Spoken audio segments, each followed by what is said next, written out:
ভারতের পুশিন বাংলাদেশে যেটা করার চেষ্টা করছে, আমরা নিশ্চয়ই পশ্চিমবঙ্গের নির্বাচন ফলো করেছি। সেখানে নির্বাচনে একটা ইস্যু ছিল, এটা তাদের একটা অভ্যন্তরীণ রাজনৈতিক ব্যাপার, যেটার খানিকটা চাপ আমাদের উপরে আসছে। আমি এইভাবে মনে করি না যে বাংলাদেশের সাথে কোনো একটা টেনশন তৈরির জন্য ভারতীয় সরকার এটা করছে। নগদ নিয়ে এলো হার না মানা হার অফার। সর্বনিম্ন 10,000 টাকা রেমিটেন্স নগদে পাঠালে থাকছে স্বর্ণের হার জেতার সুযোগ। পশ্চিমবঙ্গে যে নতুন সরকার দায়িত্বে এসছে নির্বাচিত হয়ে, তাদের নির্বাচনের এক ধরনের প্রতিশ্রুতি ছিল, তাদের একটা রাজনীতি আছে, সেটারই এক ধরনের বহিঃপ্রকাশ এটা।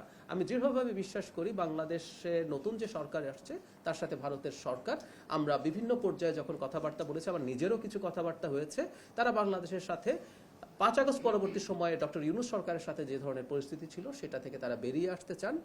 দুই দেশই চায় সেটা। সেজন্য আমি মনে করি যে সংকটটা প্রাইমারিলি দেখা যাচ্ছে, এটার একটা সমাধান দ্রুত হবে। এটা কোনোভাবেই তাদের কোনো ইন্টেনশনালি বাংলাদেশের সাথে সম্পর্ক বা বাংলাদেশকে চাপে রাখতে চাইছেন এরকম আমি মনে করি।